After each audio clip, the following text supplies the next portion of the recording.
जय हिंद मेरे प्यारे साथियों, आप सभी का स्वागत है। साथियों, आज की इस वीडियो में हम लोग जीके जीएस के मोस्ट इम्पॉर्टेंट प्रश्नों का डिस्कस करेंगे, जो कि परीक्षाओं में पूछे गए प्रश्न है। तो उन सभी प्रश्नों को हम लोग देखेंगे। तो चलिए शुरू करते हैं। पहला प्रश्न, निम्नलिखित में से कौन सा वन्यजीव अभ्यारण्य मध्य प्रदेश में स्थित है? तो प्यारे साथियों, बोरी वन्यजीव अभ्यारण्य जो है मध्य प्रदेश में स्थित है। ठीक, ऑप्शन डी सही हो जाएगा। बोरी वन्यजीव अभ्यारण्य ये मध्य प्रदेश में स्थित है। अगर आपसे पूछा जाए मध्य प्रदेश के किस जिले में स्थित है, तो याद रखिएगा होशंगाबाद जिले में स्थित है यह अभ्यारण्य। अगला प्रश्न देखते हैं, बाराबती स्टेडियम किस राज्य में स्थित है? प्यारे साथियों, बाराबती स्टेडियम जो है ये उड़ीसा राज्य में स्थित है। ऑप्शन ए सही हो जाएगा इस प्रश्न का, उड़ीसा राज्य। नेक्स्ट प्रश्न, सेंधा नमक का अपवर्तनांक क्या है? साथियों, सेंधा नमक का अपवर्तनांक जो है 1.54 होता है। ऑप्शन सी सही हो जाएगा इस प्रश्न का। ठीक है, अपवर्तनांक की बात करें तो प्यारे साथियों, अपवर्तनांक जो है किसी पदार्थ का अपवर्तनांक सूचकांक बताता है कि प्रकाश उस पदार्थ से कितनी तेजी से यात्रा करता है। यह निर्वात में प्रकाश की गति और माध्यम में प्रकाश की गति का अनुपात है। ठीक, अगला प्रश्न, सिडबी का मुख्यालय कहाँ स्थित है? प्यारे साथियों, सिडबी का मुख्यालय जो है ये लखनऊ में स्थित है। ऑप्शन डी सही हो जाएगा इस प्रश्न का, लखनऊ। ठीक है, सिडबी का पूरा नाम याद रखिएगा, भारतीय लघु उद्योग विकास बैंक है। ठीक है, SIDBI। ठीक है, सिडबी। और इसकी स्थापना साथियों 2 अप्रैल, ठीक है, 2 अप्रैल 1990 में हुआ था। ठीक, इसका पूरा नाम भारतीय लघु उद्योग विकास बैंक, इसकी स्थापना 2 अप्रैल 1990 में हुआ था। इतना याद रखेंगे। नेक्स्ट प्रश्न देखते हैं, कुवैत का मुद्रा नाम क्या है? तो कुवैत का मुद्रा नाम जो है साथियों कुवैत दिनार है। ऑप्शन सी सही हो जाएगा इस प्रश्न का, कुवैत दिनार। ठीक है, और आपसे पूछा जाए कुवैत की राजधानी क्या है, तो याद रखना कुवैत की राजधानी जो है कुवैत सिटी। अगला प्रश्न, हरिद्वार शहर किस नदी के तट पर स्थित है? तो साथियों, हरिद्वार शहर जो है ये गंगा नदी के तट पर स्थित है। ऑप्शन ए सही हो जाएगा इस प्रश्न का, गंगा नदी। और याद रखना हरिद्वार जो है साथियों ये उत्तराखंड राज्य का एक पवित्र नगर और सनातन यानी हिंदुओं का प्रमुख तीर्थ है। ठीक, और साथियों हरिद्वार को जो है गंगा द्वार के नाम से भी जाना जाता है। यहाँ पर कुंभ मेला भी लगता है, आप इतना याद रखेंगे। नेक्स्ट प्रश्न देखते हैं, किस वर्ष में हाइडेस्पेस की लड़ाई आयोजित की गई थी? साथियों, हाइडेस्पेस की लड़ाई जो है ये 326 ईसा पूर्व में आयोजित की गई थी। ठीक है, और इस युद्ध को झेलम का युद्ध के नाम से भी जाना जाता है। आप याद रखेंगे, हाइडेस्पेस को युद्ध को जो है झेलम का युद्ध के नाम से भी जाना जाता है।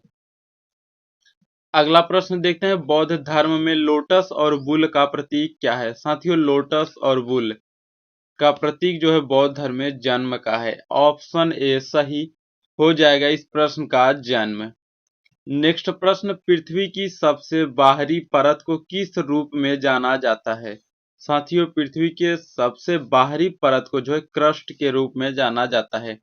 ऑप्शन डी सही हो जाएगा, क्रस्ट, क्रस्ट या भूपर्पटी। ठीक है, अगला प्रश्न देखते हैं, सल्फर का प्रतीक क्या है?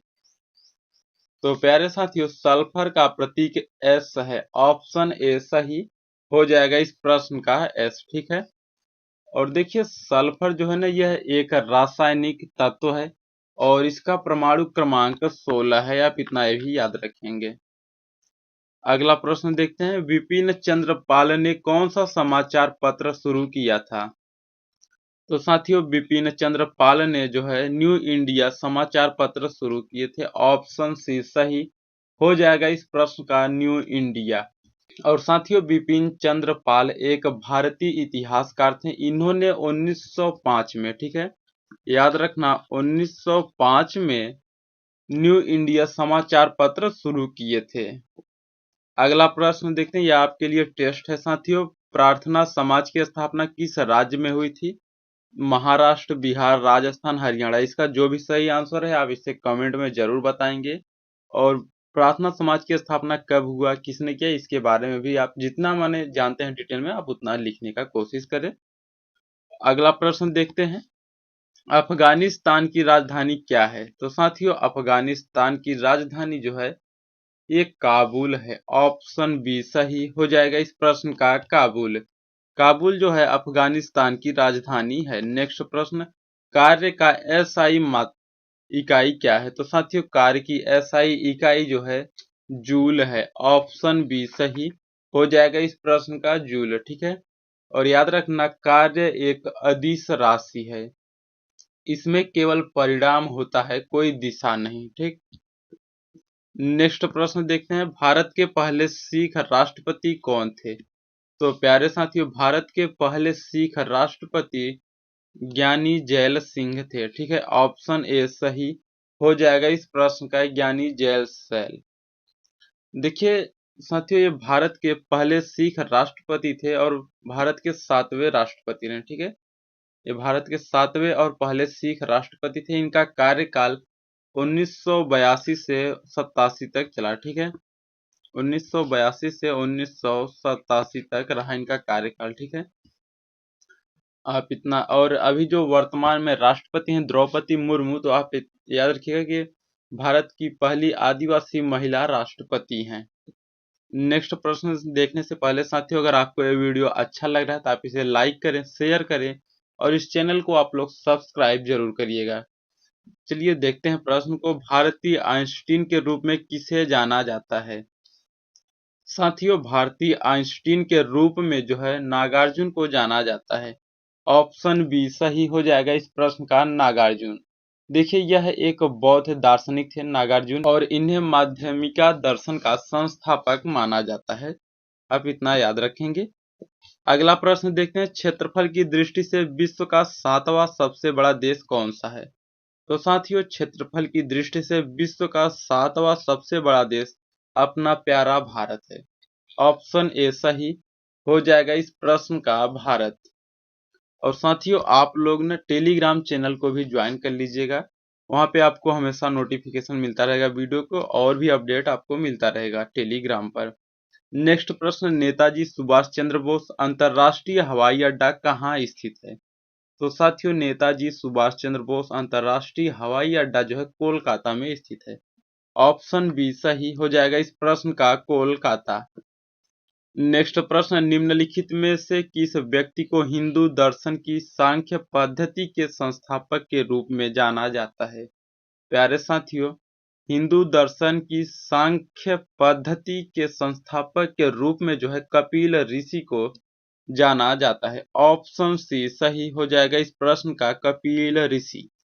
नेक्स्ट प्रश्न देखते हैं, वैदिक काल में निम्नलिखित में से किस अनाज के लिए व्रीहि शब्द का प्रयोग किया जाता है? तो साथियों व्रीहि शब्द का प्रयोग जो है चावल के लिए। ऑप्शन ए सही हो जाएगा इस प्रश्न का। ठीक है, अगर आपसे पूछा जाए गेहूं के लिए तो याद रखना गेहूं के लिए जो है साथियों प्रयोग किए जाने वाला शब्द था गोधूम। गेहूं के लिए और जौ के लिए यव शब्द प्रयोग किया जाता था। नेक्स्ट प्रश्न देखते हैं, मौर्य राजवंश की स्थापना मगध में हुई थी जो वर्तमान में नाम से जाना जाता है। तो ठीक है, मौर्य राजवंश की स्थापना मगध में हुई थी जो वर्तमान में बिहार के नाम से जाना जाता है। ऑप्शन डी सही हो जाएगा इस प्रश्न का। ठीक है, और याद रखना मौर्य वंश के संस्थापक जो है वो चंद्रगुप्त मौर्य थे। ठीक, और चंद्रगुप्त मौर्य मगध की गद्दी पर 322 ईसा पूर्व में बैठे थे। आप इसे भी याद रखेंगे। ठीक, 322। अगला प्रश्न, निम्नलिखित में से किस प्रसिद्ध ऐतिहासिक स्मारक का निर्माण कुतुबुद्दीन ऐबक द्वारा शुरू किया गया था लेकिन इल्तुतमिश द्वारा समाप्त किया गया? तो देखिए प्यारे साथियों कुतुबुद्दीन ऐबक द्वारा जो है कुतुब मीनार का निर्माण शुरू किया गया था, और लेकिन इसको पूरा करने का काम जो है इल्तुतमिश द्वारा किया गया। तो आपका ऑप्शन बी सही हो जाएगा इस प्रश्न का, कुतुब मीनार, ठीक। और यह भी याद रखिएगा, कुतुब मीनार जो है साथियों, ये भारत की सबसे ऊंची मीनार है, ठीक। भारत की सबसे ऊंची मीनार कुतुब मीनार है। नेक्स्ट प्रश्न, प्रसिद्ध इमारत जामा मस्जिद कहाँ पर स्थित है? तो साथियों, प्रसिद्ध इमारत जामा मस्जिद जो है ये दिल्ली में स्थित है। ऑप्शन डी सही हो जाएगा इस प्रश्न का, दिल्ली, ठीक। इस इमारत को मुगल बादशाह शाहजहां ने वर्ष 1656 में बनवाया था। कब बनवाया साथियों? 1656 में शाहजहां ने। अगला प्रश्न देखते हैं, ज्योतिबा फुले संबंधित थे कृषक आंदोलन से, सविनय अवज्ञा आंदोलन से, जाति विरोधी आंदोलन से? तो देखिए, ज्योतिबा फुले संबंधित हैं साथियों जाति विरोधी आंदोलन से।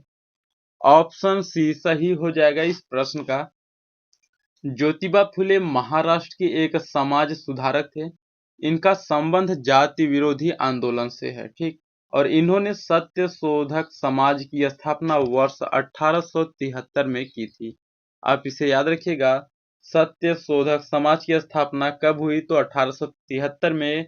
किसने किया? तो ज्योतिबा फुले ने किया, महाराष्ट्र, पुणे में, ठीक। और इनकी प्रसिद्ध रचना जो है गुलामगिरी है, आप इसे भी याद रखेंगे साथियों। और प्रश्नों का लेवल आपको कैसा लग रहा है, आप इसे कमेंट में जरूर बताएं, ठीक। अगला प्रश्न देखते हैं, भारत में पुर्तगालियों ने सर्वप्रथम अपना दुर्ग कहाँ निर्मित किया था? तो साथियों, पुर्तगालियों ने सर्वप्रथम अपना दुर्ग जो है ये कोचीन में निर्मित किया था। ऑप्शन ए सही हो जाएगा इस प्रश्न का, कोचीन, ठीक है।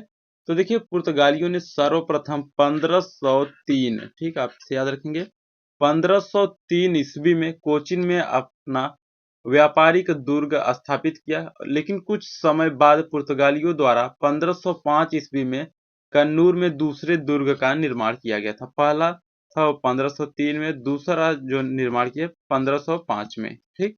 अगला प्रश्न देखते हैं, 1799 में किंग जॉर्ज को बादशाहनामा किसने भेंट किया था? तो प्यारे साथियों, 1799 में किंग जॉर्ज को बादशाहनामा जो है अवध के नवाब ने भेंट किया था। ऑप्शन डी सही हो जाएगा इस प्रश्न का। अवध के नवाब शहादत अली खान ने बादशाहनामा जो है किंग जॉर्ज को भेंट किया। और बादशाहनामा की रचना दोस्तों शाहजहां के दरबारी इतिहासकार अबुल हमीद लाहौरी ने की थी। आप इतना याद रखेंगे, ठीक है। आपको इतना समझ आ गया? कमेंट करके जरूर बताएं। और टेस्ट है, इसका आंसर आपको कमेंट में देना है। सोमपुर महाविहार का निर्माण किसने कराया था? अशोक, बिंदुसार, गोपाल, धर्मपाल? तो साथियों, आपको आज का वीडियो कैसा लगा ये भी कमेंट करके जरूर बताएं। और वीडियो अच्छा लगा तो आप लोग इसे लाइक करें और अपने दोस्तों तक भी इसे शेयर करिएगा। और इस चैनल को आप लोग सब्सक्राइब जरूर करें, क्योंकि आपको इस चैनल पे हर एग्जाम में आने वाले जीके जीएस के वीडियो, जो जीके जीएस के प्रश्न होते हैं, उन सभी को आपको पढ़ने को मिलेगा इस चैनल पे। तो आज के लिए इतना ही साथियों, मन लगा के पढ़ाई करिए अपने और अपने माँ बाप के सपनों को पूरा करिए। फिर मिलते हैं जल्द ही एक नई क्लास में। जय हिंद।